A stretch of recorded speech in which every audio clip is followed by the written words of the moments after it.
This is Charles Folkart, owner of Rocky Mountain Rocket Stoves. And it's my firm belief everyone should own a rocket stove of one type or the other. And there are many different kinds of rocket stoves, so I don't necessarily expect you to buy my stove. I mean, it would be nice if you did, and I think it's a great stove. But it doesn't matter to me which rocket stove you have. I just think you need to own a rocket stove because it is a very efficient way to cook food and heat water. And there's even ways that you can use a rocket stove to heat a space, but I don't want to get into that right now. The point I want to make here is that you need to have a rocket stove so you can be able to cook food and heat water without a third-party risk. And what I mean by that, there's no one between you and the fuel that you need to cook or heat water with. A rocket stove is a very effective way to heat both food and water. And there's no one, usually there won't be anyone between you and the fuel. That's what I mean by third-party risk. You don't need propane. You don't need electric or gas or any other kind of fuel. It only needs small amount of wood to create large amounts of heat. You know things are getting bad, and you don't have a lot of time left, folks. You need to get off your duff. And when it goes mainstream, even Trump now is saying there's a massive recession in our future. And I think he's being, he doesn't want to scare people, so he's using the R word and not the D word.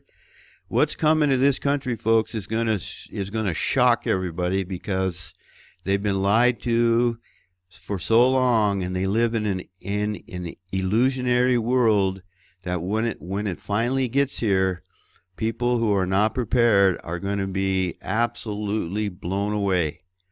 You can find out about the what these people in the mainstream now are even saying. In the mainstream now are even saying.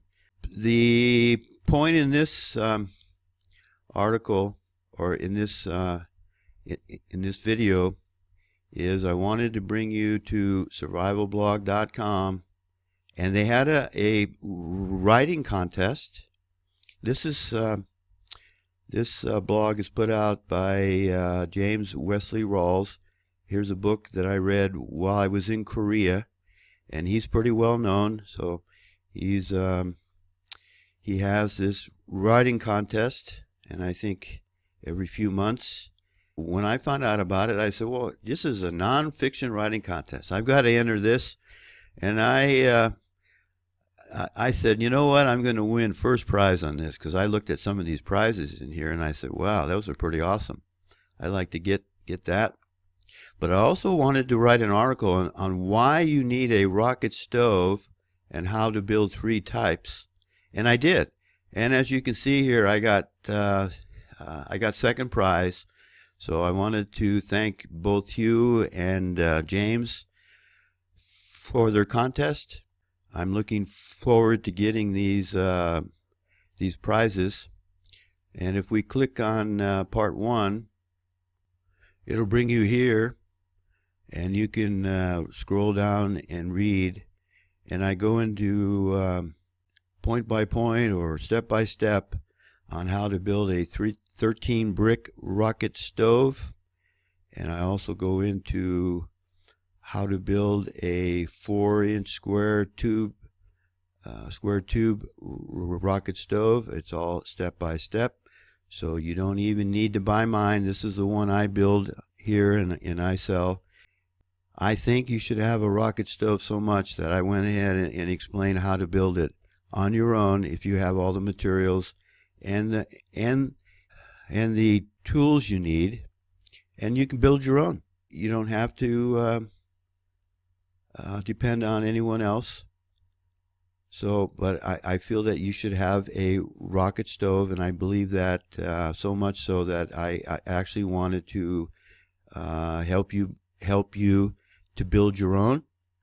Mr. Latimer was actually pretty insightful to put this as part 2, because a rocket stove built from these cans is not very it won't be very long lasting. At least you'll have a way to cook food and heat water if you need it.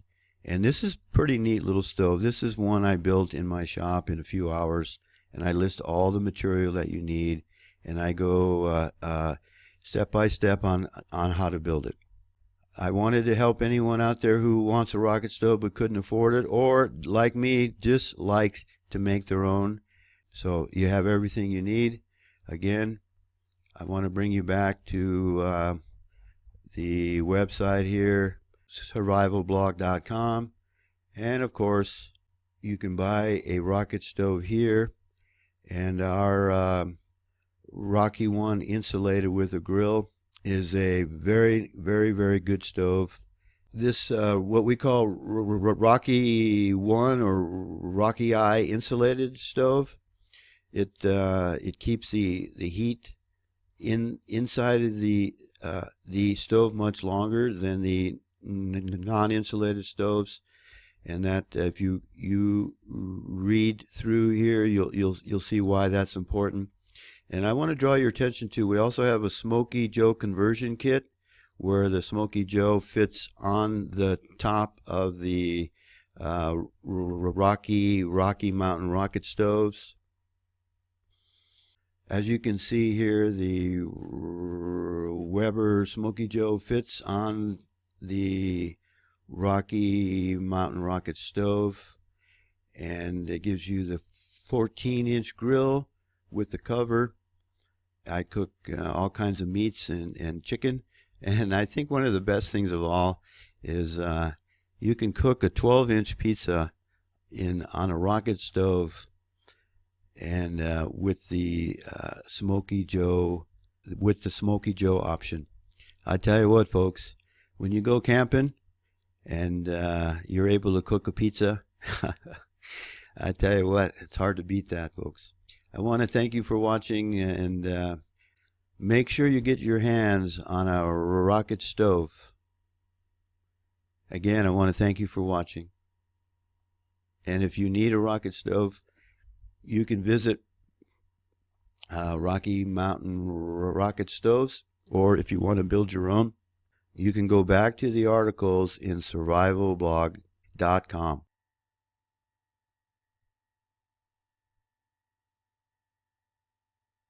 See ya.